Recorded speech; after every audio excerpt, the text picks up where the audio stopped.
नमस्कार, मैं हूं गौरव श्रीवास्तव। प्राइम डिबेट में आप सभी का बहुत बहुत स्वागत है। 24 चुनाव को मद्देनजर देखते हुए लगातार पार्टियां यहां पर संघर्ष कर रही हैं, मेहनत कर रही हैं, जनता से संवाद कर रही हैं और बता रही हैं कि हमने क्या कुछ किया है। पर यह बताने की जो कवायद है केवल बीजेपी कर रही है, क्योंकि बीजेपी यहां पर 9 साल का कार्यकाल पूरा कर चुकी है और अपने 9 साल के कार्यकाल को जनता तक पहुंचाना भी बहुत जरूरी है। इसीलिए टिफिन पर चर्चा, चाय पर चर्चा, जनता से संपर्क अभियान, लोगों को भी जाना और लगातार कई राज्यों में प्रेस वार्ता के माध्यम से अपनी बात पहुंचाने की जो कवायद है वह लंबे समय से चल रही है। और यहाँ तक कि महा जनसंपर्क अभियान के माध्यम से जनता से संवाद स्थापित करने का जो समय था, जो 30 जून तक था, वो समय भी बढ़ाकर अब यहाँ पर 16 जुलाई तक कर दिया गया है। भाई कारण यह है कि 24 चुनाव को लेकर बीजेपी हैट्रिक की बात कर चुकी है और देश के सबसे बड़े सूबे यानी उत्तर प्रदेश में 80 सीट जीतने का दावा कर रही है।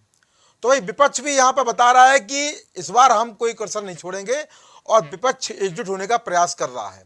प्रयास मैंने शब्द इसलिए बोला कि प्रयास ही यहां हो रहा है, क्योंकि अभी हाल में जो पटना में बैठक हुई थी, उस बैठक में 17 दल पहुंचे थे। पर जब बैठक के बाद प्रेस वार्ता हुई उस समय तमाम दल बैठक के बाद तुरंत चले गए।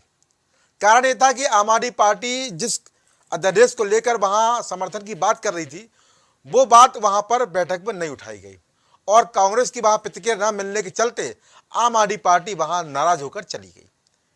ये मैं नहीं बोल रहा हूं, ये सूत्र बताते हैं और सूत्र सही बताते हैं, क्योंकि जिस तरह से बयान लोगों के आए थे कि अगर आने वाले समय में जो बैठकें कही जा रही हैं, शिमला में होगी, बेंगलोर में होगी, अगर कांग्रेस पार्टी हमको समर्थन नहीं देगी अध्यादेश को लेकर, जो दिल्ली में 8 साल के संघर्ष के बाद दिल्ली सरकार के पक्ष में फैसला आया था, उसके बाद केंद्र सरकार के अध्यादेश के बाद वहां पर रार बनी हुई है और अध्यादेश को यहां पर बीजेपी को चुनौती देने के लिए आम आदमी पार्टी लगातार बैठकें भी कर रही थी और तमाम जगह जाकर लोगों से मिल भी रही थी। उत्तर प्रदेश भी आए थे, अखिलेश यादव से मुलाकात की थी। तो यहां पर विपक्षी एकता की बात तो हो रही है, विपक्षी एकता यहां पर कितना एकजुट होगी ये भी बड़ा प्रश्न है। और अखिलेश यादव कल महाराष्ट्र थे, वहां पर उन्होंने शरद पवार से मुलाकात भी की और प्रयास किया कि विपक्ष को एकजुट किया जाए। उद्धव ठाकरे से मुलाकात की और प्रयास केवल एक विपक्ष को एकजुट करने का। खैर, अखिलेश यादव उत्तर प्रदेश की राजनीति छोड़कर फिलहाल देश की राजनीति में इस कदर बिजी है कि अभी हाल में ही संपन्न हुए निकाय चुनाव में समाजवादी पार्टी को नुकसान हुआ। 17 मेयर सीट बीजेपी जीत कर आई, जो स्पष्ट करती है कि मजबूत विपक्ष की भूमिका जो समाजवादी पार्टी को मिली थी वो भूमिका के साथ निर्वाह नहीं हुआ है। अब निर्वाह क्यों नहीं हुआ है, या अखिलेश यादव जानते होंगे, या समाजवादी पार्टी जानते होंगे, या जानते होगी जनता, और साथ में जानते होंगे हम जैसे खबरनवीस जो पल पल पर अपनी नजर बना रहते हैं और समीक्षा भी करते रहते हैं कि क्या कारण रहा, क्या चुनाव में बाखबर दे दिया या चुनाव को हल्के में लिया, या 24 के चुनाव को देखते हुए तैयारी जरूरी है। खैर, तैयारी जरूरी है, पर यहां पर बीजेपी भी पूरी तैयारी के साथ है और बीजेपी जिस तरह से यहां पर यह भी कहा जा रहा है कि लगातार सांसदों से संवाद स्थापित किया जा रहा है और सांसदों की क्लास भी लगाई जा रही है, और यह भी कहा जा रहा है कि 15 से 20 सांसदों का टिकट भी कटेगा, कि बीजेपी यहां पर 80 सीट जीतने का दावा कर रही है और किसी भी कीमत पर ऐसे सांसद को टिकट नहीं देगी जिसका रिपोर्ट कार्ड यहां पर खराब है।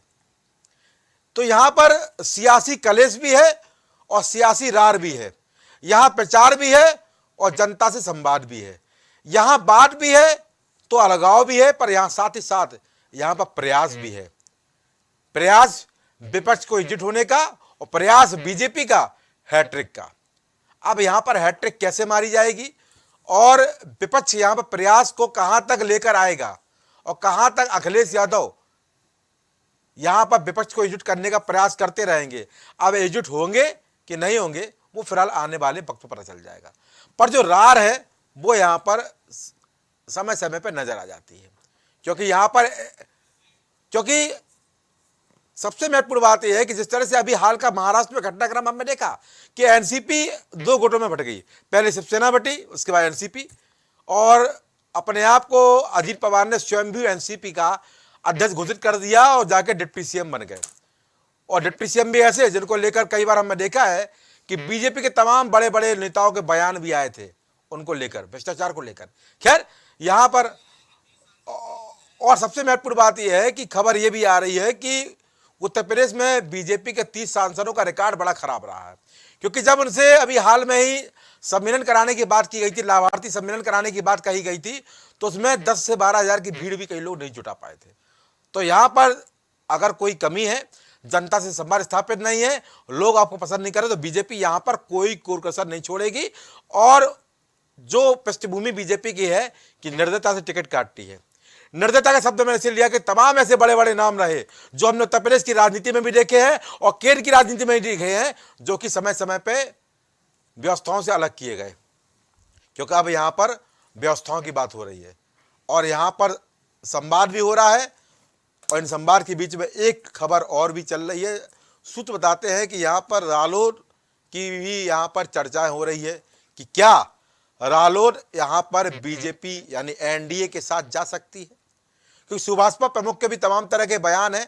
हालांकि समय समय पर उनके बयान बदलते रहते, कभी विपक्ष में जाने की बात करते हैं तो कहीं बीजेपी से उनकी जो सरगर्मियां हैं वो काबिल तारीफ देखते ही बनती है। पर यहाँ पर जिस तरह से रालोद को लेकर चर्चा हो रही है, उस पर भी यहाँ पर बात करना जरूरी है। और बात करना इसलिए भी जरूरी है क्योंकि अगर इस पर बात नहीं करेंगे तो व्यवस्थाओं को समझेगा कौन। अहम आज की डिबेट है और इस डिबेट में सबसे महत्वपूर्ण बात है कि आज हम दो परिणाम और दो मामलों की समीक्षा करते नजर आएंगे। एक मामला, एक मसला विपक्ष की एकता और दूसरा मसला बीजेपी के आने वाले समय में जिस तरह से सांसदों को लेकर अपनी कार्रवाई करेगी, क्योंकि इसके साक्षी नेता भी बनेंगे, जनता भी बनेगी, शायद हम जैसे लोग भी बनेंगे। क्योंकि यहाँ पर हम लगातार देख रहे हैं कि यहाँ पर चर्चाएं तो होती हैं, पर अगर काम नहीं होगा तो आपको कोई भी रखेगा नहीं और आपको चुनाव लड़ाएगा नहीं। महत्वपूर्ण चर्चा वैसे है। हमारे साथ मेहमान जो रूबरू कारू प्रवक्ता भाजपा से रामनिवास यादव अपनी बात रखेंगे, प्रवक्ता सपा से मीसब जैदी अपनी राय देंगे, प्रवक्ता आरएलडी से अंकुर सक्सेना अपनी राय देंगे, प्रवक्ता सुभाषपा के फॉरवर्ड प्रवक्ता दयाराम भार्गव अपनी बात देंगे और प्रवक्ता आपसे तरुण श्रीवास्तव अपनी राय देंगी और वरिष्ठ पत्रकार के रूप में भाई पवन श्रीवास्तव जी अपनी समीक्षा करते नजर आएंगे। आप सभी का इस कार्यक्रम में बहुत बहुत स्वागत है। तो पहला सवाल रहेगा नेता भाजपा से। रामनिवास भाई, कैसे देखते हैं चुनाव को?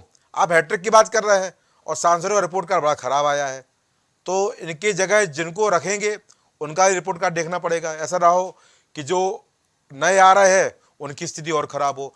और दूसरी तरफ एक सवाल और है कि विपक्षी एकता को लेकर लगातार बात चल रही है, तो यहाँ पर चर्चा है, यहाँ भी ये भी हो रही है कि रालोद भी जा रही है आपके साथ में, सुभाषपा भी आपके साथ में जा रही है। हालांकि अखिलेश यादव लगातार सभी जो विपक्षी दल है उनको एकजुट करने का प्रयास कर रहे हैं। कैसे देखते हो दोनों मामलों को आप? जी गौरव जी, जिस प्रकार से जी कि हमारी 9 साल की सरकार, जी उत्तर प्रदेश की 6 साल की सरकार जी जनता के हितों में काम की और जिस प्रकार से भारतीय जनता पार्टी के कार्यकर्ता जनता के हितों को देखते हुए काम कर रहा है जी, उससे निश्चित रूप से हम सबको पूर्ण विश्वास है। अच्छा। और माननीय प्रधानमंत्री जी, माननीय मुख्यमंत्री के नेतृत्व में उत्तर प्रदेश की हम 80 की 80 सीट जीतेंगे। अच्छा। और पूरे देश में आप देखिएगा इस बार हम 400 के पार जाएंगे। 400 के पार जाएंगे? 400 के पार एक बड़ा दावा प्राइम डिबेट पर लीजिए। क्योंकि जिस प्रकार से जनता का समर्थन माननीय मोदी जी के नेतृत्व में है, अच्छा, निश्चित रूप से जो भी दल मोदी जी के खिलाफ लगातार बोलने लगता है, अच्छा, देखिए उसके दल में टूट पड़ जाती है। अच्छा। और उनके लोग उनका विरोध करने लगते हैं कि मोदी जी देश में अच्छा काम कर रहे हैं, जनता के हितों में काम कर रहे हैं। आज पूरी दुनिया में भारत का नाम है, माननीय प्रधानमंत्री जी का सिक्का चलता है। अच्छा। अगर उनकी चमक के सामने कोई नेता अगर अपनी पार्टी को ला खड़ा करने का प्रयास करता है तो उसके दल में टूट पड़ जाती है। अच्छा। उनके नेता खुद ही विरोध कर देते हैं। अच्छा। यही कारण आपने देखा होगा महाराष्ट्र में हो और देखिए उत्तर प्रदेश में देखिएगा, जिस प्रकार की योगी जी के नेतृत्व में उत्तर प्रदेश चल रहा है, माफिया मुक्त किया गया है, तो लोगों को लगता है कि योगी जी के साथ रह के अच्छा देश और प्रदेश का भला होगा। और जो भी राजनीतिक व्यक्ति भारतीय जनता पार्टी के साथ जुड़ेंगे, एनडीए में शामिल होंगे, निश्चित रूप से उनका भी भला होगा। अच्छा। क्योंकि जिनकी सोच है कि हमको देश के लिए, प्रदेश के लिए कुछ करना है, चाहे वो जनता हो चाहे राजनीतिक दल हो, वो सब भारतीय जनता पार्टी के साथ आना चाहते हैं। यही कारण है कि विपक्ष के लोग बैठकें करते हैं, फोटो खिंचाते हैं, अच्छा, शादियों की बात करते हैं। अभी जैसे बिहार में हुई, अच्छा, अब लालू जी ने कहा कि भाई राहुल जी को शादी कर लेनी चाहिए। अब उनकी शादी की बात होती है, दावतों की बात होती है, लेकिन देश की जनता को आप क्या देंगे? अच्छा, भाई भ्रष्टाचार युक्त गठबंधन कि जिसके हर नेता भ्रष्टाचार में आकर डूबे हुए हैं, अगर उनके सहारे आप जनता के बीच में जाएंगे तो देश की जनता समझदार है, जानती है कि ये जो भ्रष्टाचारी नेता हैं इनके भरोसे आके, इनके बहकावे में आके अगर हमने गलत काम किया तो देश का नुकसान होगा। इसीलिए उन दलों में टूट है। कोई भी नेता, कोई भी राजनीतिक दल आज की डेट में सीधे मोदी जी का विरोध करने की हिम्मत नहीं जुटा पा रहा, क्योंकि उसको पता है कि जिस दल ने सीधे विरोध किया, प्रधानमंत्री जी की आलोचना की, जनता ने जो है उसको नकार दिया और उसके बुरा हाल कर दिया। इसीलिए गौरव भाई, पूरे देश में मोदी जी की लहर है, उत्तर प्रदेश में योगी जी की लहर है, और इस बार हम 400 पार हैं। मैं आपकी न्यूज चैनल पे कह रहा हूँ 400 पार है, लीजिए संदेह नहीं। प्राइम डिबेट पे बड़ा यहाँ आंकड़ा रामनाथ भाई, मेरा एक सवाल आपसे रहेगा। आपने महाराष्ट्र का जिक्र किया तो महाराष्ट्र की मुझे अचानक याद आ गई।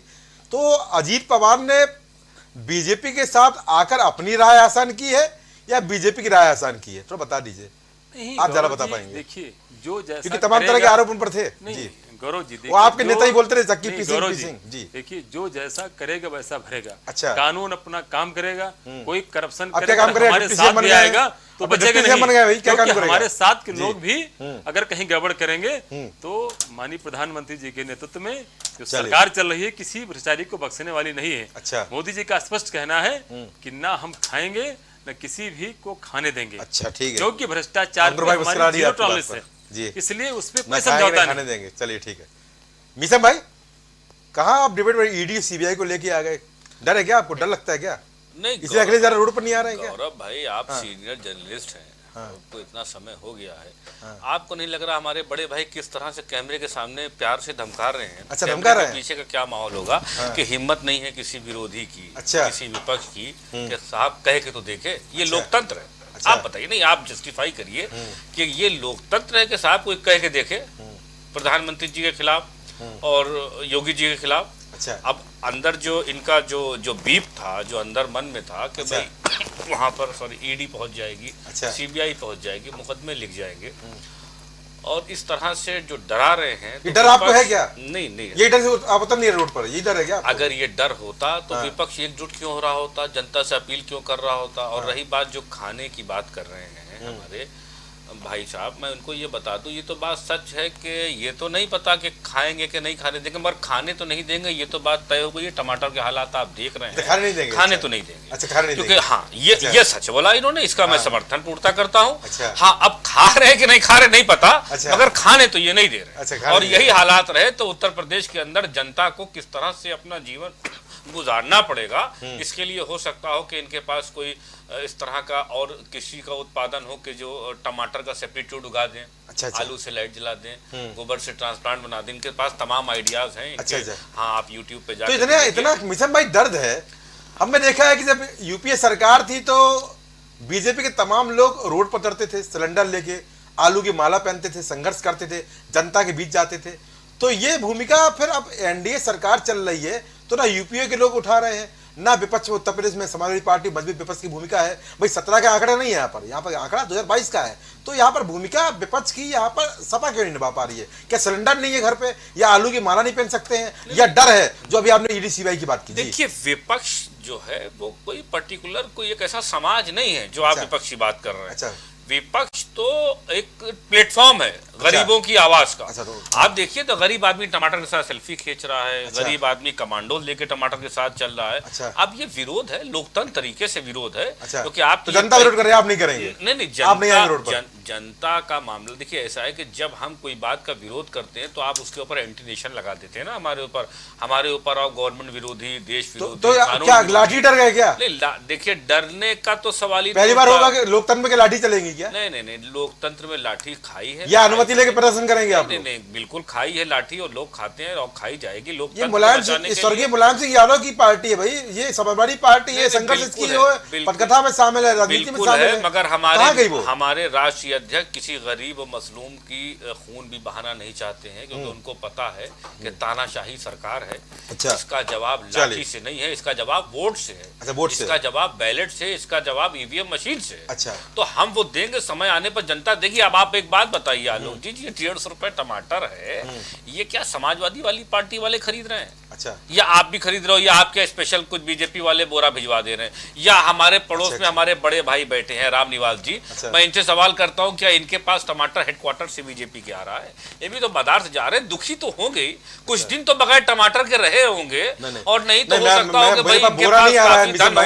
मैं आपको बता दूं कि मंडी में जगह जगह स्टॉल लगाए गए हैं, हाँ, और वहां पर 70 रुपए किलो टमाटर भी आप बताओ, यही मैं वहीं से लेकर आया था, बोरा नहीं एक बार आपको मैं ऐसा पत्रकार नहीं बोरा लेने वाला पत्रकार। मैं उस वक्त राजनीतिक में सक्रिय नहीं था, मैं छोटा था, बट मुझे आज भी याद है आलोक भाई, और रामनिवास जी तो सीनियर है, मुझे लगता है इनको भलीभूत याद होगा कि इसी प्याज के रोने में कांग्रेस की गवर्नमेंट जा चुकी है। अच्छा, इनको याद होगा, तो यही कांदे का रोना था, और आपके बड़े बड़े नेता सिलेंडर लेकर के रोड के ऊपर खड़े थे। तो ये दिन क्यों भूल जाते हैं कि यही टमाटर, ये जो लाल रंग है, वो इनकी पार्टी को कहीं ना कहीं लाल करेगा, इनके नेताओं को। अच्छा, आने वाले समय पर। अच्छा, ठीक है।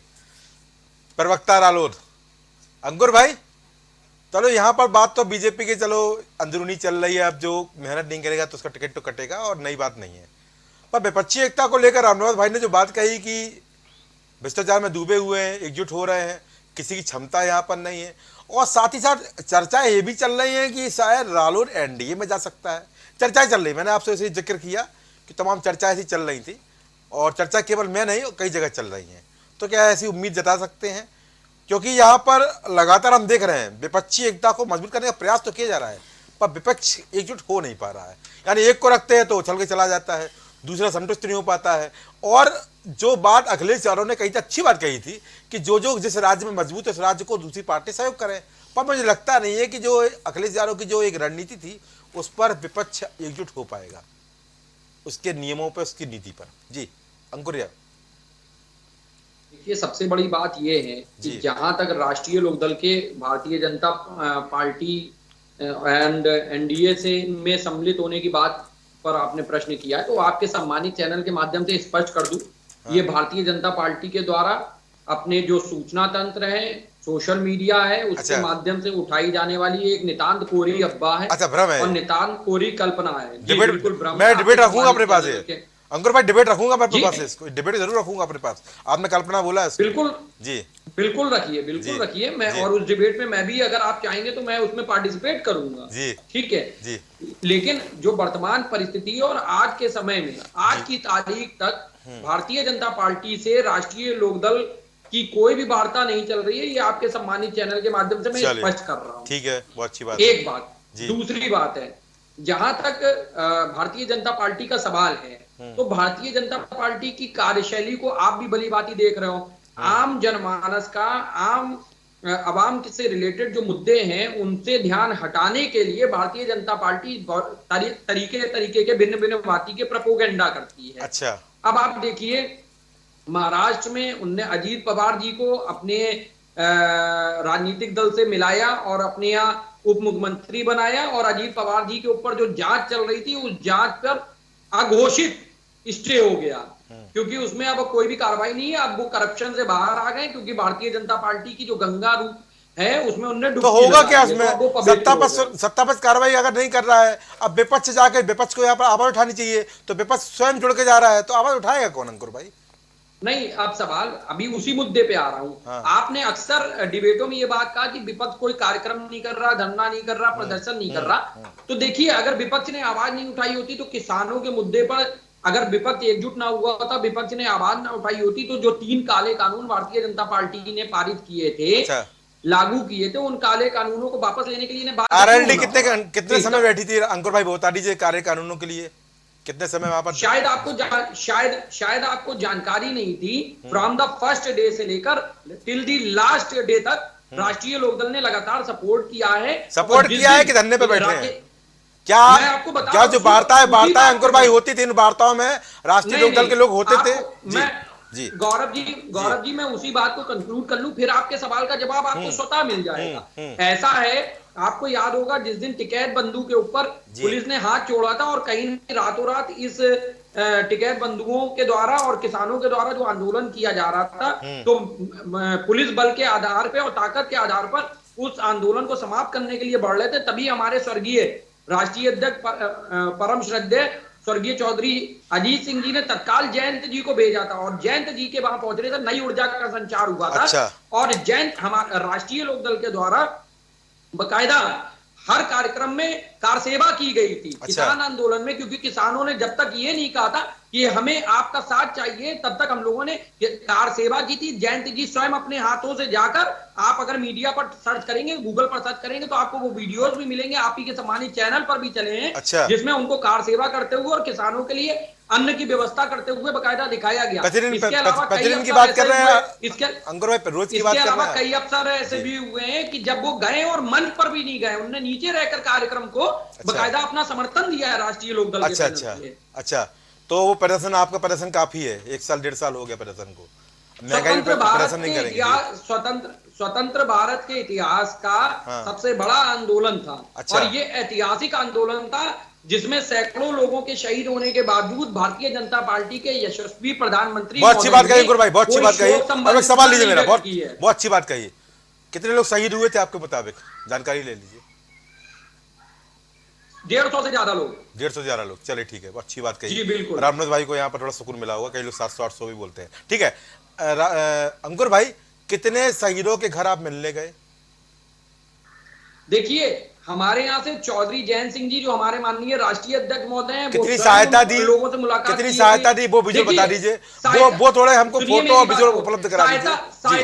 सहायता देने की जहां तक बात है, नहीं, आप किसानों की बात कर रहे हैं ना, इसलिए पूछ लिया मैंने। सुनिए, मैं आप ही के मुद्दे पे आ रहा हूँ। जब काले कानूनों को वापस लिया गया तो जिम्मेदारी सरकार की बनती थी। लीजिए, अब सरकार आ गई, गलत कानून लागू। अब यहाँ पर पवन भाई समीक्षा करेंगे, अब सरकार आ गई। चलिए, सरकार की नैतिक जिम्मेदारी बनती थी और देश के माननीय प्रधानमंत्री की नैतिक जिम्मेदारी बनती थी। अच्छा। कि अगर उनकी वजह से किसी की जान गई है तो उसके लिए भुगतान वो करे, लेकिन उन लोगों ने तो शोक संवेदना तक। ठीक है, शहीदों के लिए संघर्ष कब करेंगे बता दीजिए, जो किसान आंदोलन शहीद हुए थे, संघर्ष कब करेंगे? हम निरंतर शहीदों के लिए हम लोग संघर्ष कर रहे हैं। हाँ। निरंतर हमारे राष्ट्रीय अध्यक्ष वहां पर समरसता अभियान भी चला रहे हैं, किसानों के बीच मौजूद है। जो आप जिनको किसानों को आप शहीद बता रहे हैं कि शहीद हुए थे वहां पर, उन किसानों के लिए आरएलडी कब संघर्ष करेगी वो बता दीजिए, मैं कवरेज करने स्वयं आऊंगा, बता दीजिए। हमारा अनवरत संघर्ष जारी है। 2024 में जब चुनाव में भारतीय जनता पार्टी का हम लोग टुकड़ा साफ करेंगे, उसके बाद जो हमारे शहीद किसान हैं उन किसानों के लिए हम लोगों की तरफ से 24 चुनाव के बाद, ठीक है, का भुगतान डेट आ गई। चले, ठीक है, ठीक है। प्रवक्ता सुभाषपा दयाराम भाई, कहां जाएंगे? पहला सवाल, सिर्फ पहला सवाल, कहां जाएंगे? उसके बाकी चर्चा बाद में कर लेंगे, बता दीजिए। सुहेलदेव भारतीय समाज पार्टी उत्तर प्रदेश के 25 करोड़ जनता के साथ जा रही है। अच्छा। और सुहेलदेव भारतीय समाज पार्टी का स्टैंड बिल्कुल क्लियर है। अच्छा, क्लियर है। अभी हमारे शीर्ष नेतृत्व से आप देखेंगे, हाँ। 7 अक्टूबर 2023 को बिहार के पटना के गांधी मैदान में, अच्छा, हमारे जो वंचित समाज की महारैली होने जा रही है। तब तक के लिए जो है आपको श्रीवास्तव भाई इंतजार करना पड़ेगा। नहीं इंतजार, हम तो देखते रहते हैं। सुबह बयान बीजेपी के पक्ष में आता है और शाम को बयान विपक्ष में चला जाता है, मैं तो देखता रहता हूँ। मैं आपके प्रमुख बयान देखता रहता हूँ जी। नहीं, देखिए जी, हमने कहा एक बयान बताइए कि हम जब पक्ष और दर पक्ष की बात करते हैं, भाई मुलाकातें होती है, तारीख। जी जी जी, बोलिए सुनिए हमारी बात जी। उत्तर प्रदेश में जो मुलाकात होती है, हाँ, हमारे जितने पार्टी के साथी बैठे हैं, इनके विधानसभा में इनके पार्टी का कोई विधायक है, उस विधानसभा की अगर समस्या सोल्व करानी है तो बताइए किसके माध्यम से? दिल्ली जाएंगे क्या? अच्छा, हरियाणा जाएंगे, बिहार जाएंगे क्या? ठीक है, अगर उस क्षेत्र से आप विधायक हैं, बहुत अच्छी बात है, जिसकी सवाल आपसे है, ठीक है, जिस सरकार के, एक मिनट सुन तो लीजिए, सुनिए पूरी बात सुनाइए। तो उस सरकार, जो सरकार चल रही हो, उस विभाग का जो मंत्री होता है, जो क्षेत्र के विधायक होते हैं, वो उसी विभाग के मंत्री से बात करेंगे ना, मिलने जाएंगे, बहुत अच्छी बात, जब उस समस्या का समाधान होगा। बहुत बढ़िया बात कही। और इसको लोग अनर्गल ले जाते हैं। ये विपक्ष और लोगों की, मीडिया की बात है, उस पर हम कुछ नहीं कहते। चले ठीक है, अब मैं कुछ बोलूं? चल ठीक है। आपकी मुलाकातें होती है, आपने कहा संबंधित विभाग के मंत्री से निस्तारण के लिए आते, समस्याओं के लिए, तो समस्याओं के निस्तारण के लिए जाते हैं, पर आकर मीडिया में बयान क्यों नहीं देते हैं? चुपचाप जाके मिला है तो मीडिया के सामने हाथ भी उठाएंगे, एक हाथ पकड़ के, उसके बाद मीडिया को बयान भी देंगे। तो यही जो समस्या है, जो आप बोल रहे हैं, मीडिया लोग उठाते हैं, विपक्ष के लोग उठाते हैं, कभी बोलते हैं कि बसपा सुप्रीमो को प्रधानमंत्री बनाना चाहिए, कभी बात विपक्ष की करते, कभी सत्ता पक्ष की बात करते हैं। तो पहले स्पष्ट नहीं हो पाता ना, तो मीडिया तो वही दिखाती है जो आपके सुभाषपा प्रमुख ओम प्रकाश राजभर बोलते हैं। अब उसका अंदाजा क्या लगाया जाए कि यहाँ जाएंगे या वहाँ जाएंगे। खैर जहाँ भी जाएंगे वो तो आपने बताया 7 अक्टूबर के बाद पता चल जाएगा। ठीक है टनरमा भाई, दोबारा आपकी बात लूंगा। टनरमा श्रीवास्तव जुड़ी हुई है दिल्ली से, आम आदमी पार्टी से। टनरमा जी, बीजेपी तो अपना रिपोर्ट कार्ड देखेगी, आप भी अपना रिपोर्ट कार्ड कब देखेंगी? क्योंकि दिल्ली में हालत बहुत बुरी है, दिल्ली में झीलें बन गई हैं, एमसीडी आपके पास है। दिल्ली में हम अपना रिपोर्ट कार्ड दिखा के ही चुनाव लड़ते हैं। अच्छा। और हम जनता से कहते हैं हमारे रिपोर्ट कार्ड देखिए, उसके बाद हमें वोट दीजिएगा। अच्छा। और रही देखिए बारिश की बात, पानी भरने की बात, तो एमसीडी हमें अभी मिली है कुछ दिन पहले। अच्छा। और दूसरी बात कि इस टाइम जो पानी का रेशो है वो पहले से ज्यादा है। अच्छा। और दिल्ली का जो ज्योग्राफी है, अच्छा। उसके अकॉर्डिंग वो उस पानी को, उस लेवल को बर्दाश्त करने के लिए नहीं बना हुआ है अभी। अच्छा।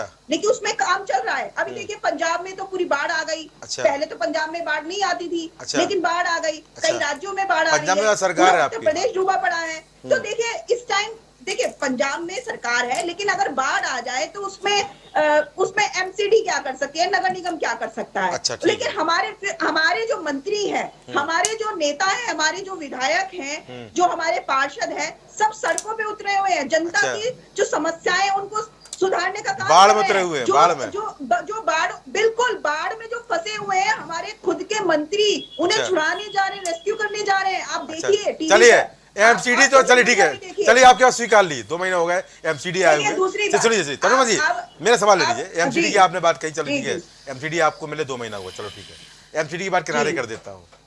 पर यमुना मिले हुए आपको तीसरी सरकार मिल गई, तीसरी बार सरकार में बैठे हुए हैं, यमुना आज तक साफ नहीं कर पाए, और यहाँ रिपोर्ट कार्ड की बात कर रही। चलिए ठीक है, विधानसभा चुनाव में आपकी सरकार बनती है और लोकसभा चुनाव में आपका सुपड़ा साफ हो जाता है, तो कैसी व्यवस्था है? जनता आपको विधानसभा में वोट करती है और लोकसभा में सुपड़ा साफ कर देती है, तो जनता समझ नहीं पा रही है, समझा नहीं पा रही है। जी देखिए जनता जो है जी अपने हिसाब से वोट करती है।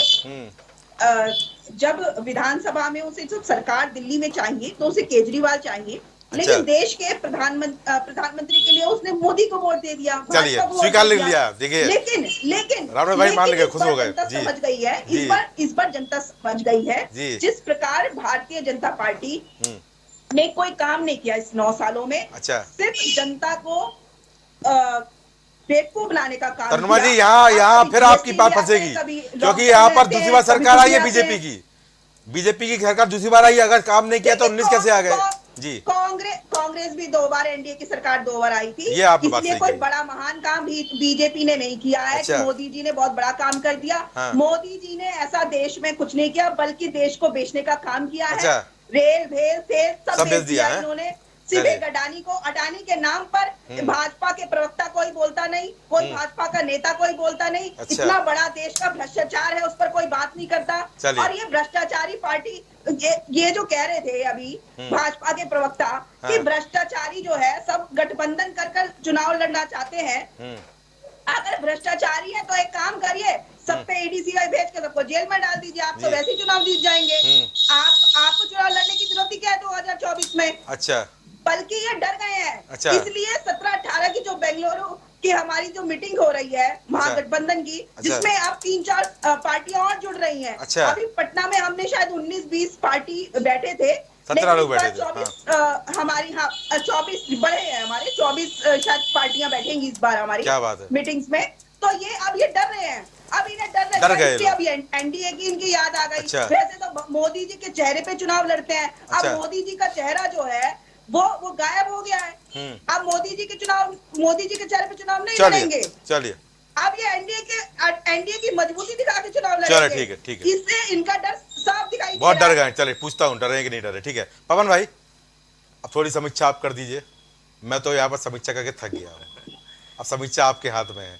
कैसे समीक्षा करेंगे यहाँ पर, क्योंकि आपकी राय यहाँ बहुत जरूरी है। जी पवन जी। हम शुरुआत भारतीय जनता पार्टी से कर रहे हैं। जी रामनिवास जी ने बहुत कुछ कहा। जी कहीं ना कहीं ये सच है कि धरातल पे जो भी भारतीय जनता पार्टी के चाहे संगठन हो, चाहे विधानसभा के सदस्यगण हो, वो मेहनत करते हुए नजर आते हैं। उनकी दिनचर्या आप अगर देख लीजिए, दिनचर्या अगर आप देख लीजिए तो वो सुबह 7 बजे उठ करके अपने द्वार के पास, घर के पास वो लोगों को सुनते हैं। उदाहरण के लिए हम बता देते हैं, चाहे गौरा एक विधानसभा है, प्रभात वर्मा जी उनकी बात हम करें, हम डेली रूटीन देखते हैं, कई लोगों का देखते हैं, दर्जनों विधायकों का हम लोग देख रहे हैं। वो उठते हैं, 10, 20, 50, 100, 200 लोग जो आते हैं उनकी समस्या सुनते हैं और दिन भर पूरे परिवार, मतलब अगर 2 भाई हैं, 3 भाई हैं, 4 भाई हैं, सब मिलकर के वो मेहनत करते हैं, क्षेत्र में काम करते हैं। चाहे फिर वो बहुत सारी योजनाएं हैं उसके प्रचार प्रसार के लिए, कहीं ना कहीं फायदा उनका भी होता है। भाई क्षेत्र में रहेंगे तो सबसे ज्यादा फायदा उन्हीं का रहेगा। तो एक तो हो गया भारतीय जनता पार्टी जी, लेकिन इनकी कमियां जो है, भारतीय जनता पार्टी की कमियां जो है, कमियां भी है, बिल्कुल कमियां हैं। उस कमियों के लिए लड़ाई लड़ नहीं पा रहे हैं। विपक्ष गढ़ जो भी हैं वो गढ़ हो गए ना, विपक्ष होता तो लड़ लेते, वो सारे मिल करके आ रहे हैं, लड़ नहीं पा रहे। एक उदाहरण हम आपको बताएं कि देश की एक बहुत अच्छी योजना चल रही है लोगों की नजर में, मेरी नजर में योजना सही नहीं है। जो हर महीने निःशुल्क अन्न मिलता है खाने के लिए, भोजन की सुविधा है, ये लोगों को अपाहिज बना रही है। और इस अपाहिज की वजह से इस समय धान की रोपाई हो रही है, जितने भी मिडिल क्लास के लोग हैं धान की बुआई करना चाह रहे हैं, मजदूर नहीं मिलते हैं। क्यों? क्योंकि दाल चावल उनको मोदी जी दे देते हैं। समझिएगा, किसान सम्मान निधि के नाम पे महीने को ड्रिंक करने के लिए जो नशेबाज है, नशेड़ी हैं, उनको पीने के लिए मिल जाता है। काम क्यों करेंगे वो? वो काम नहीं करेंगे। तो इससे कहीं ना कहीं जो मिडिल क्लास के लोग हैं वो नाराज हैं।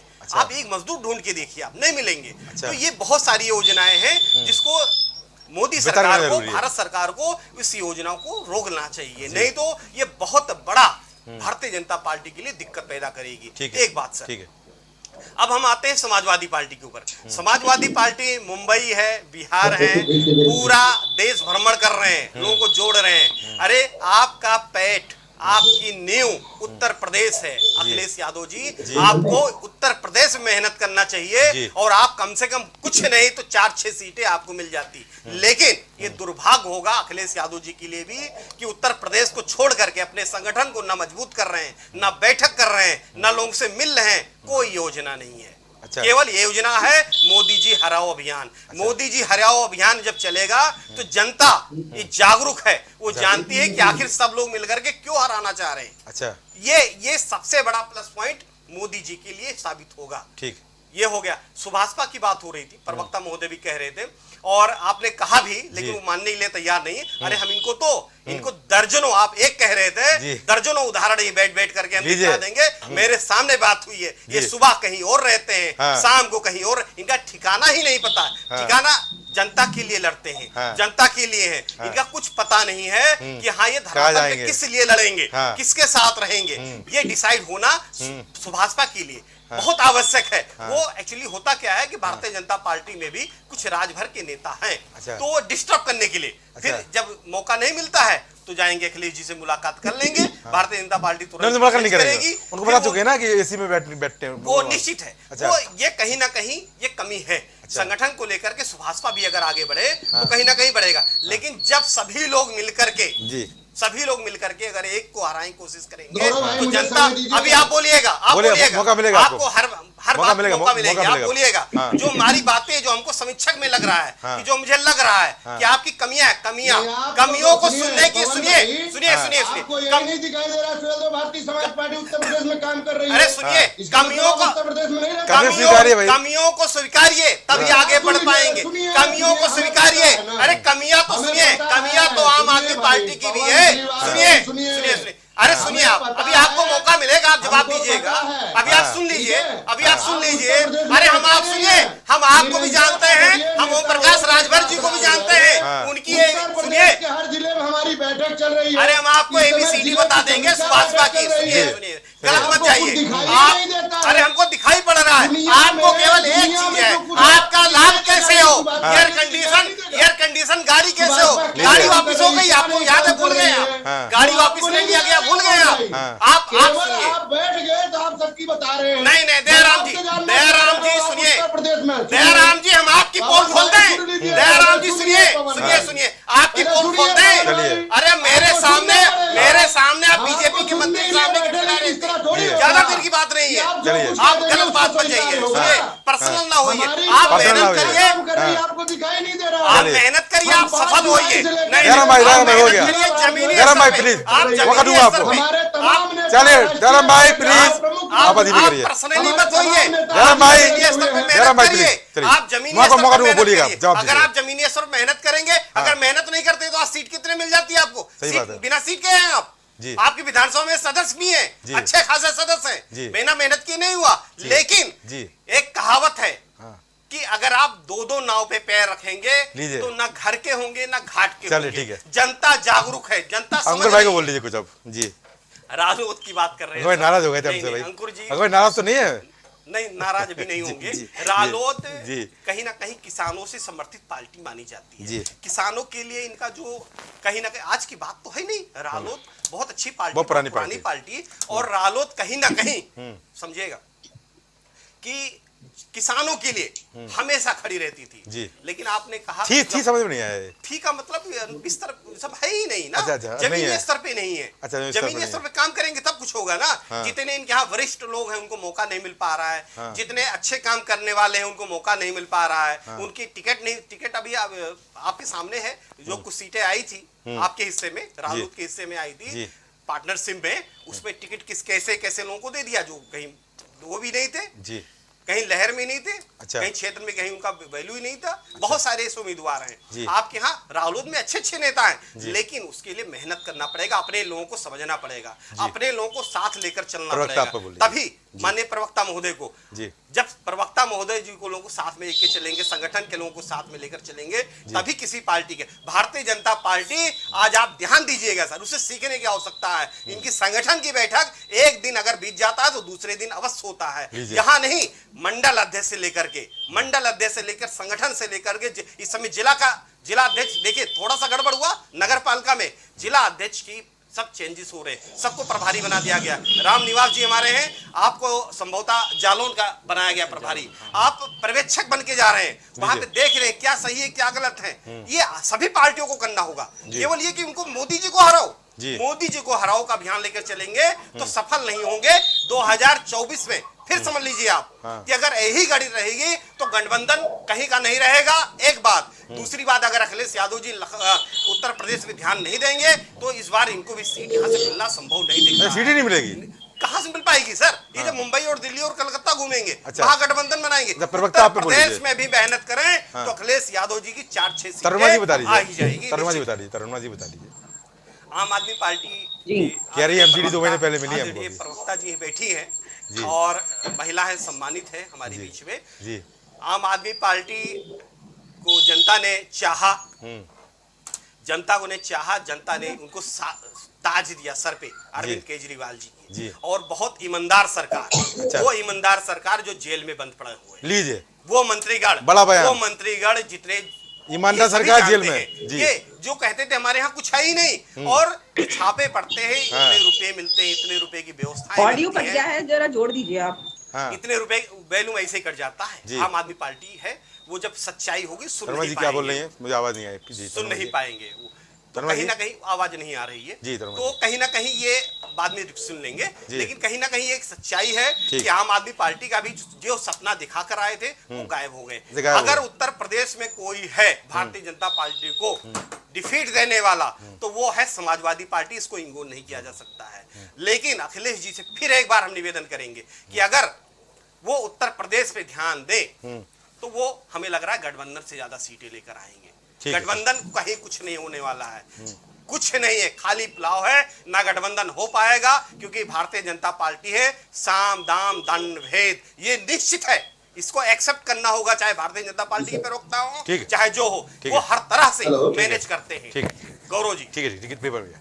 रघुनाथ भाई, यहाँ पर तो आप पर दम पे आरोप लगे हैं, सभी लोग बोल रहे हैं कि आप जो है डराते हैं, मीसम जरी खुलकर बोल रही है कि आप डराते रहते हैं, ईडी सीबीआई का भूत दिखाते हैं, क्या तरीका है भाई? क्यों आप लोकतंत्र की यहाँ पर? गौरव जी बहुत स्पष्ट है, मैंने पहले ही कहा था कि भ्रष्टाचारियों का संगठन। अच्छा, अगर आप में दम है, आप में हिम्मत है, खुल के बोलिए ना कि मैंने कोई करप्शन नहीं किया है। भाई हजारों करोड़ रुपए बरामद होता है। अच्छा। अभी अखिलेश जी के मित्र थे कन्नौज में, लीजिए कितने नोट बरामद हुए। अच्छा, जब इतना रुपया बरामद हो रहा है तो निश्चित रूप से ईडी सीबीआई छोड़ने वाली नहीं। अच्छा, और जिस प्रकार से मिशन जी समाजवादी पार्टी के हमारे प्रवक्ता, अच्छा नहीं सीबीआई अडानी पर जांच क्यों नहीं करती है जब उनके पोरबंदर के ऊपर करोड़ों रुपए भाई आप हर बरामद होती है, हर जांच खिलाफ सुप्रीम कोर्ट जाते हैं ना, तो आप जाइए भाई सुप्रीम कोर्ट जाइए, न्यायालय जाइए कि भाई इन्होंने करप्शन किया, खिलाफ जांच नहीं सरकार कर रही, कोर्ट आदेश करेगा। अभी आम आदमी पार्टी की प्रवक्ता बोल रही थी कि ईमानदार हमारी सरकार, इनके जो मंत्री जेल जाते हैं लौट के नहीं आते हैं, लीजिए, और कोर्ट कहती है जमानतें खारिज कर देती हैं आपके तो और इसीलिए जो है इसीलिए और जिन्हें नहीं पचा पाए वो जेल देश की जनता जानती है ये भ्रष्टाचारियों का संगठन है। अगर ये आ गए तो देश को बर्बाद कर देंगे। इसीलिए देश जनता और जो आपने मोदी जी के साथ है भाई, 2014 से लगातार मोदी जी के साथ जनता है, लेकिन इनको समझ नहीं आता। अच्छा देखिए भाई अब बिरयानी खाने वालों को टमाटर चाहिए, 2024 से पहले पेट्रोल के दाम कम हो जाएंगे। अच्छा, और आप ये चाहिए उनके गठबंधन के साथी उनको खीर चाहिए, अच्छा खीर वालों को टमाटर नहीं चाहिए, टमाटर चाहिए बिरयानी वालों को, काम करते हैं। बिरयानी खानी है तो टमाटर चाहिए। इसलिए निश्चित रूप से समाजवादी पार्टी को तकलीफ होती है कि इनकी बिरयानी खराब हो रही है, क्योंकि अभी आपने देखा होगा आदरणीय जयंत जी ने बयान दिया कि भाई जिनको बिरयानी खानी है वो खाएं, हम तो खीर खाएंगे। तो उनको पता है ना देश की जनता खीर के साथ है, अच्छा बिरयानी के साथ नहीं है, तो इसीलिए वो जो है तो मान लिया गया ये अंकुर भाई से गठबंधन हो रहा है। नहीं, निश्चित रूप से लीजिए, जो भी देश के हित में सोचता बिरयानी और खीर की बात कर दिया आपने, सोचता है वो भारतीय जनता पार्टी के साथ आएगा, उसको पता है इन्होंने बांटने की राजनीति करी है। अच्छा, यहाँ इन्होंने देश नहीं बांट रहे हैं, देश के लोग नहीं बांट रहे हैं, ये देश के आहार फल पौधे आप समझ रहे हैं, ये सब चीज बांट रहे हैं। बिरयानी खीर अपनी रख ली, बिरयानी आपको दिए दे रहे हैं। नहीं, मैं नहीं कह रहा हूँ कि आप गठबंधन के साथी कह रहे हैं टमाटर जब अभी तक हम बिरयानी खाते थे, टमाटर दे देंगे नहीं खाएंगे, आप समझ रहे हैं, आलू खुद रख लेंगे। अच्छा, आलू रख लेंगे गौरव जी, टमाटर विपक्ष को दे देंगे, आलू खुद रख लेंगे। आप समझ रहे हैं ना, बिरयानी वालों को तकलीफ हो रही है, उनको लग रहा है कि हमारी बिरयानी जो है क्या बहिष्कार किया जा रहा है। अच्छा, और ये गौरव भाई ये है का मूड, हिंदुस्तान की जनता जो राजनीतिक दल मिशन भाई बस ये हिंदुस्तान बताइए, के साथ अगर जनता है योगी जी, मेरा सवाल ये है तो अगर इनके हम भी विजयी उनके रथ को साथ रोकेंगे रहेंगे कैसे आप तो लोग? उनका भला होगा। कैसे रोकेंगे? इसीलिए वो आपकी बिरयानी एकजुट हो नहीं पा रहे हैं आप लोग, फिर की बात डर रहे हैं ईडी सीबीआई से आप लोग, कैसे रोकेंगे इनको बीजेपी को? भाई विजय रथ को देखिए, विजय रथ को रोकने की हैसियत ना हमारी है ना आपकी है। अच्छा, विजय रथ रोकती है जनता। लीजिए, ये सर पर भी चढ़ाते हैं, उतार भी देते हैं। अभी देखिए आपकी प्रवक्ता थी, बड़ी अच्छी बात कही कि 2 बार तो यूपीए गवर्नमेंट भी रही, कांग्रेस की भी रही, तो क्या तीर मार दिया, आज कहाँ है? तो ये तो कांग्रेस को तो लोग जान भी रहे हैं, ये तो ऐसी जगह जाएंगे पाताल में, ये ढूंढे भी नहीं मिलेंगे, ये कहाँ चले गए। जो हालात आप देखिए, विश्व की सबसे बड़ी पार्टी पता नहीं चली। एक बात बताइए, अच्छा देखिए, एक बात सुनिए, अब आप भाई जाहिर सी बात है कि आप किसी पार्टी में हैं तो उस पार्टी लाइन से बोलेंगे, हम हैं तो हम भी कहीं ना कहीं आदमी का एक जमीर होता है। अच्छा, तो मन की बात होती है, जनता की भी बात कभी कभी राम निवास जी कह देनी चाहिए। अच्छा, लाखों करोड़ों रुपया खर्च करके आप G20 करा रहे हैं, समिट करा रहे हैं, अब तक वो पैसे कहाँ गए? ना कोई फैक्ट्री लग रही है, ना जमीन पर धरातल पर वो रुपए दिखाई दे रहे हैं, सिर्फ और सिर्फ गाजर, सिर्फ हवाई चप्पल पहना करके आप हवाई जहाज पे घुमाने की बात कर रहे हैं, टमाटर खरीदने की औकात नहीं जनता के पास, बुलेट ट्रेन की बात कर रहे हैं, स्मार्ट सिटी की बात करते हैं, गड्ढे ऐसे हो गए, गाड़ियां, मैंने देखा एक वीडियो में एक आदमी अपनी गाड़ी ढूंढ रहा है, पानी में कहां चली गई। लोग जो है वो त्राहिमाम कर रहे हैं, आप फिर उसके बाद बैठे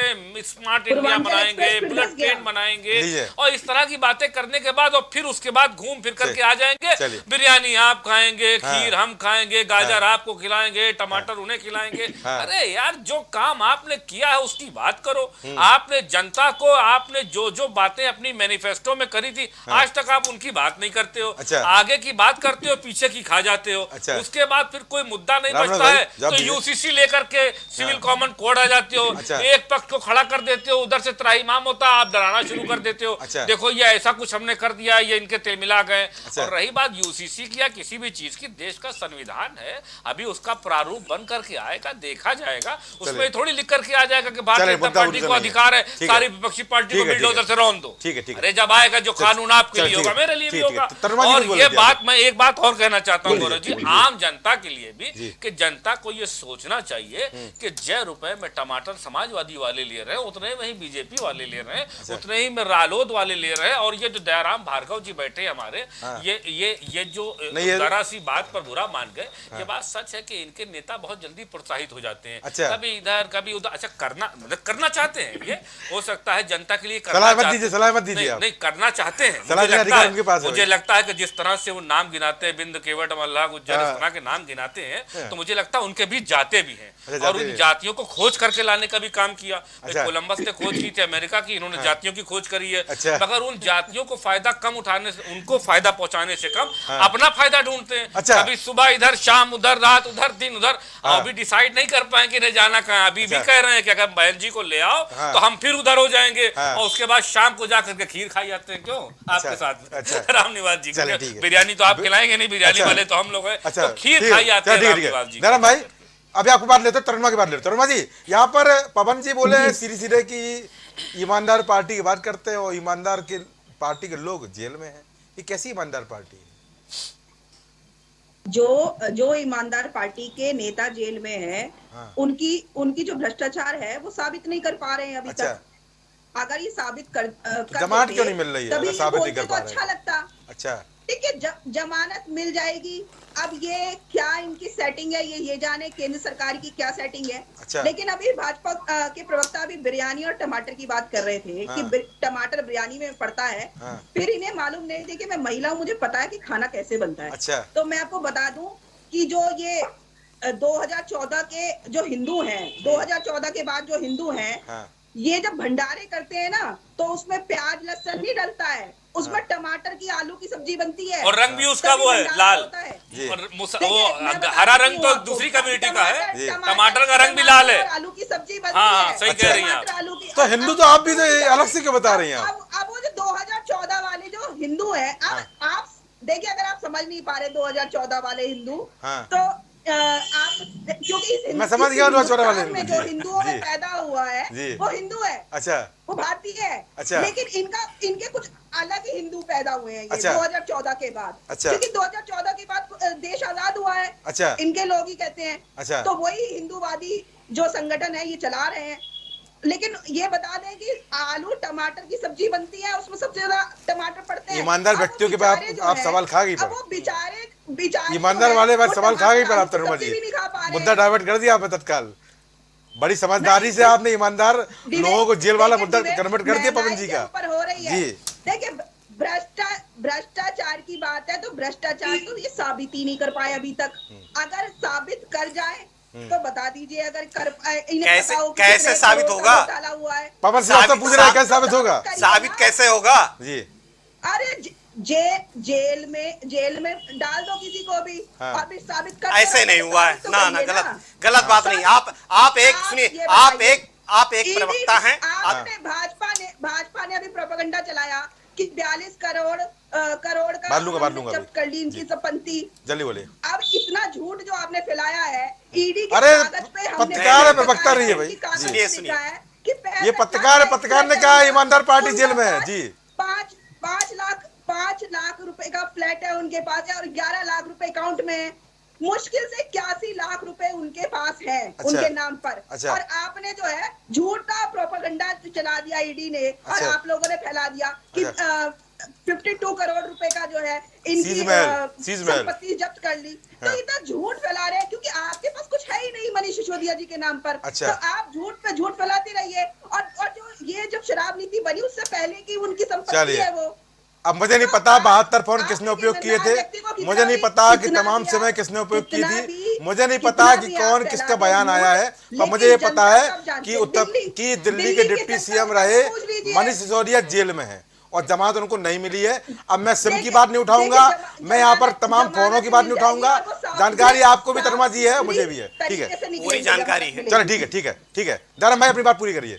आप बड़े नाराज होते पवन श्रीवास्तव से, क्या बोल दिया भाई उन्होंने? और मीसम भाई भी आप बोल दिए कि आप सुबह बिरयानी खाते हैं, शाम को खीर खाने चले जाते हैं, समझ में नहीं आता। देखिए गौरव भाई जी, गौरव भाई जी, 1 घंटे के डिबेट में पीछे आपने मुझे 1.5 मिनट बोलने का मौका दिया, मेरे पास रिकॉर्ड है। चलिए आज चलिए, ठीक है। और इसके लिए आपके चैनल को और जितने हमारे बैठे साथीगण सबको धन्यवाद, मुझे बोलने का मौका मिला। अरे बोले बोले मैं एक करके सबका जवाब बोले बोले बोले। दूसरी बात जी, हमारे पवन श्रीवास्तव जी को हमको लगता है ये भी हरा वाला चश्मा पहन लिए। अच्छा, हरा चश्मा दिखाई नहीं दिया। अच्छा, हरा चश्मा पहन लिया। इनको ना महागठबंधन बुला रहे हैं। हरा चश्मा का मतलब ये है कि 5 जुलाई से सुहेलदेव भारतीय समाज पार्टी का जिलेवार संगठन की समीक्षा बैठक चल रही है। हो सकता है हमारे श्रीवास्तव जी पवन भाई हमें लगता है उत्तर प्रदेश में नहीं है, या तो दिल्ली में नहीं, देश से बाहर रहते हैं। अच्छा अच्छा अच्छा। और नहीं तो उत्तर प्रदेश की धरती पे अगर ये देखते तो सुहेलदेव भारतीय समाज पार्टी के संगठन को, उनके कार्यकर्ताओं के, पदाधिकारियों की, उनकी जिस तरह का बैठकें चल रही हैं वो दिखाई देता। अब चूंकि दिखाई नहीं दे रहा। अब दूसरी बात कहते हैं इनका कोई स्टैंड नहीं है, ये किधर जाए? हम इनको बताना चाहते हैं एक पार्टी का नाम बता दो जो स्टैंड में खड़ी है। समाजवादी पार्टी का स्टैंड है, बसपा जिसके पास वोट है उसको बुला नहीं रहे हैं। जयराम जी झूठ मत बोलिए, हमारे स्टैंड पर खड़े होकर के तो आपने अपने आप को पहचानवाया है। हमारे कंधे पर बैठ करके तो आपके इतने विधायक आ गए उत्तर प्रदेश के अंदर, और कूद करके आप चले गए जब सरकार नहीं बनी, भाग करके। नहीं जयराम भाई, गलत बात नहीं सुनी जाएगी। आपने हमारे राष्ट्रीय अध्यक्ष जी के कंधे पर बैठ करके उत्तर प्रदेश में जनता को पहचानवाया है, और यही बात करके जयराम भाई गलत मत करिए। आपका तो कोई स्टैंड ही नहीं है। आप अब्बास अंसारी को आज भी कहते हैं समाजवादी पार्टी का नेता है, आपके नेता ने कहा है। आपकी पार्टी से लड़ा हुआ विधायक आप कहते हैं समाजवादी पार्टी का है, तो आप झूठ बोल रहे हैं जयराम भाई, गलत बात मत करिए। आप समाजवादी पार्टी के कंधों पर, माननीय राष्ट्रीय अध्यक्ष जी के कंधों पर खड़े होकर के उत्तर प्रदेश में आप सीटें लेकर के आए हैं, और आपका कोई वजूद ही नहीं है, और उसके बाद फिर भाग करके आप भारतीय जनता पार्टी का दामन थाम रहे हैं। अगर आप में दम है तो आप अपना झंडा लेकर के खड़े होइए और पहचान जाइए कि मैं जो हूँ वो क्या कहते हैं प्रवक्ता हूँ सुभाषपा, और मैं पार्टी सुभाषपा का नेता हूँ। और सुनिए, आपके नेता भाग भाग करके पहुंचते हैं, बीजेपी के नेताओं के पास जाते हैं। कैसी बातें कर रहे हैं आप? गलत बात मत करिए, हरा और लाल की बात मत करिए। टमाटर लाल हो गया, आपकी भी लाल हो रही है। सुनिए मेरी बात को, मैं जो कह रहा हूँ वो सुनिए, गलत बात मत करिए। आप हमारे राष्ट्रीय अध्यक्ष जी की वजह से यहाँ तक पहुँचे नहीं, आपको पहचानता भी कोई नहीं था। इससे पहले आपको कोई जानता भी नहीं था। आप तो जिस सरकार में थे आपके नेता अपने रोड नहीं बनवा पाए, अपने बेटे की शादी में रोड नहीं बनवा पाया, वो उत्तर प्रदेश की बात कर रहा है। जयराम भार्गव जी कमाल कर रहे हैं, रो रहे थे आपके नेता। आपके नेता की गाड़ी छिन गई, बंगला छिन गया, आप एसी से बेएसी हो गए। आप नेतागिरी की बात कर रहे हैं, और फिर आप उन्हीं के पास जा रहे हैं जहाँ से धक्का खा के लगाए गए थे। भूल गए उत्तर प्रदेश में कोई दरवाजा नहीं खुला था, माननीय राष्ट्रीय अध्यक्ष जी ने आपके लिए दरवाजे खोले, आपके आगे फूल बिछाए, आपको गले से लगाया, और फिर काट के आप भाग करके चले गए। बेकार की बात कर रहे हैं। आपको अपना इतिहास नहीं पता, आप औरंगजेब का इतिहास याद करने वालों के साथ चले गए, आप उनकी बात करने लग गए, उनके साथ आप जाकर के बैठ गए। आप इतिहास भूल जाते हैं। अभी 5 साल भी पूरे नहीं हुए, ये समाजवादी पार्टी प्रवक्ता है भाई, ये सपा प्रवक्ता है भाई, अपने नेता का इतिहास भूल गए आप कैसी बातें कर रहे हैं? अच्छा, मैं आपको मैं समझ गया आपकी नीतियां। दयाराम जी सुनिए दयाराम जी, समय कम है, हम बात कर रहे हैं, आप हरा चश्मे की बात। चल ठीक है, समय कम है, चल ठीक है, अंकुर भाई को लूंगा। यही चलिए हो गया, अंकुर भाई बोलेंगे, चलिए प्लीज, समय कम है प्लीज। और पीला अंगोछा ओढ़े ओढ़े पूरे उत्तर प्रदेश में नाच रहे थे जी, यही आवाज हरे। चलिए ठीक है, हो गया आवाज में करिए। जब किसी ने विजय भाई हो गया, हो गया, अंकुर भाई बोलेंगे, चलिए चल ठीक है, हो गया प्लीज, अंकुर भाई बोलिए, अंकुर भाई जल्दी बोलिए, चलिए चल ठीक है, हो गया, अंकुर भाई बोलिए, ठीक है राम भाई हो गया, अंकुर भाई बताइए, अंकुर भाई कौन से फ्लैशबैक में जी रहे हैं? अंकुर भाई बोलिए, चल ठीक है, अंकुर भाई 2023 ठीक है, मिजन भाई हो गया, मिजन भाई हो गया, लगाए आप भी, मिजन भाई हो गया, समय कम है, आखिरी 2 मिनट बचे प्लीज। चल ठीक है, चल ठीक है, हो गया, चलिए ठीक है, अंकुर बोलेंगे, ठीक है, आवाज धीमी करो, पहले सोच समझ ठीक है, अंकुर भाई बोलिए, अंकुर भाई बोलिए, ठीक है, मिजन भाई बोलिए, अंकुर भाई उंगली उठा रहे थे, बोलिए जी। मनीष सिसोदिया या कोई भी पर्सन है जी, तो वो बाहर क्यों नहीं आ रहा है? ये प्राइमा फेसी इन्वेस्टिगेशन का सब्जेक्ट होता है। अच्छा, इस वजह से क्योंकि वो मंत्री रहे तो इन्वेस्टिगेशन में कोई इंटरफियर ना करे, इस वजह से कोर्ट जनरली बेल नहीं दे रही है क्योंकि पावरफुल व्यक्ति है। अच्छा, लेकिन जी। दोषी नहीं है। दोषी कौन होता है? दोषी वो होता है जो सावरकर की तरह सजा याफ्ता हो और माफी मांग के बाहर निकले। लीजिए, सावरकर जी आ गए। क्या भाई, ऐसे लोग दोषी होते हैं। दोषी की परिभाषा होती है। लेट आए पर, लेट आए, डिबेट खत्म होने वाली है। पहले बयान में बोलते अच्छा रहता, लेट आए पर। जी, तरुण जी मुस्कुराहट ही सपोर्ट मिल गया यहाँ पर। तरुण जी चेहरे पे मुस्कुराहट आ गई, सपोर्ट मिल गया। ठीक है पवन भाई, समीक्षा करिए, आखिरी कमेंट आपका, डिबेट खत्म करनी है। गौरव जी, जी अभी भाजपा के प्रवक्ता महोदय जी संभवतः मुझे समझ करके सपा के नेता के ऊपर चढ़े हुए थे। हाँ। लेकिन समाजवादी पार्टी के जो प्रवक्ता ने कहा हाँ। वो 100% सत्य था। लीजिए। ये सच्चाई है। हाँ। ये सच्चाई है कि अगर आज सुभाषपा की पहचान बनी है, लीजिए। उस योग हैं, हाँ। तो जो जिताऊ सीटें थी वो सारा कब्जा कर लिया इन्होंने। अच्छा। जो उस समय जीतने की सीटें थी हाँ। वहां टिकट ले लिया और सिंबल पे चुनाव चलिए। लड़े और जीत गए। जी। ये सच्चाई है। अच्छा। लेकिन ये कहीं ना कहीं ये गलत है कि आप जिसके साथ रहिए उसके साथ रहना चाहिए। ठीक। ये नहीं होना चाहिए कि आप कहां जाएं कहां ना जाएं। जी। लेकिन एक ये सच्चाई जानिएगा कि 2024 में जो होने वाला है, जो होने वाला है, हाँ। फिर हम एक बार कहेंगे कि समाजवादी पार्टी को उत्तर प्रदेश छोड़ना नहीं चाहिए। अच्छा। उत्तर प्रदेश गठबंधन तोड़ा, क्लियर करिए इसको आप। हाँ, आप क्लियर करिए, क्लियर करिए। आप क्लियर करिए। भारतीय समाज पार्टी ने समाजवादी से गठबंधन तोड़ा। अच्छा, कैसी बात कर रहे हैं आप सलाह दे रहे थे ना, सलाह दे रहे थे ना आप। पत्रकार हैं। अरे सुनिए सुनिए, हमारे नेता का था घर से गौवा से नहीं मंगवा रहे, जी। जो रथ पर चढ़े रहे, फोटो खिंचवाए रहे रथ पर आपके नेता, हाँ। वो अपने द्वार से नहीं लाए रहे, हमारे नेता का रथ था। लीजिए। जब ठीक है, उस रथ पर सवार हुए थे चलिए, ठीक है, और सारथी हो गया, हो गया। अध्यक्ष जी थे। ठीक है, ठीक है ना? है, चलिए रामनिवास भाई, आखिरी कमेंट ले, फिर चलिए ठीक है, To चलिए be ठीक है। continued, फिर मिलेंगे चलिए, हो जयराम गया। जी। आप सभी इस कार्यक्रम में जुड़ने के बहुत धन्यवाद। तो यहाँ पर चर्चा बड़ी महत्वपूर्ण थी, सभी ने इस चर्चा में अपनी अपनी बात रखी, सबने एक दूसरे पे आरोप प्रत्यारोप लगाया और बताया कि बीजेपी लगातार लोकतंत्र को खत्म करने का काम कर रही है। बीजेपी काम नहीं कर रही है। अब बीजेपी काम नहीं कर रही है पर लगातार सत्ता में आ रही है। अब सत्ता में क्यों आ रही है वो जनता जानती है, बीजेपी जानती है और हम जैसे खबरनवीस भी जानते हैं और शायद विपक्ष भी जानता है। पर विपक्ष की भूमिका बड़ी अहम रहने वाली 24 के चुनाव में, क्योंकि यहाँ पर अगर 24 के चुनाव में अपना जनाधार बढ़ाना है और बीजेपी के विजयी रथ को रोकना है तो संघर्ष करना पड़ेगा। पर फिलहाल वो संघर्ष विपक्ष का नजर नहीं आ रहा। संघर्ष कब होगा, कब बुनियादी मुद्दों के लिए लड़ाई होगी, कब रोड पर उतरे जाएगा और कब लाठी खा के जनता के बीच अपना जनाधार बनाया जाएगा, वो अभी फिलहाल यक्ष प्रश्न है।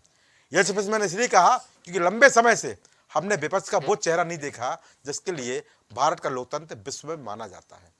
वो लोकतंत्र जो विश्व का सबसे बड़ा लोकतंत्र है और यहाँ पर सत्ता पक्ष की मजबूती भी बेहतर है, अच्छी रहती है और विपक्ष की मजबूती भी यहाँ पर नए आयाम पैदा करती है। सत्ता पक्ष की अपनी नीति है, विपक्ष की अपनी नीति है। सत्ता पक्ष की अपना काम है पर विपक्ष का जो काम है वो फिलहाल हमको उतना मजबूत नहीं लग रहा है जो बीजेपी को विजयी रथ को रोकने में सफल हो सके। मैं यहाँ पर कोई क्रिटिसाइज नहीं कर रहा हूँ, ना कोई यहाँ पर अंतर्यामी के हिसाब से कोई भविष्यवाणी कर रहा हूँ, पर वास्तव में अगर आप चाहते हैं कि जनता आपकी बात सुने, जनता आपके लिए लड़े और जनता आपको मताधिकार दे, उसके लिए संघर्ष करिए, लड़ते रहते। और सबसे महत्वपूर्ण बात है, संघर्ष ट्वीट के माध्यम से नहीं बल्कि सड़क के माध्यम से करिए। व्यवस्थाएं बदलेंगे, संघर्ष करेंगे तो यहाँ परंपरा भी बदलेगी, सिस्टम भी बदलेगा और जनता के मुद्दों पर सुनवाई भी होगी कि जनता जनार्दन है और वोट वही देती है, वही बनाती है, वही बिगाड़ती है। तो आज की चर्चा में इतना ही। नमस्कार।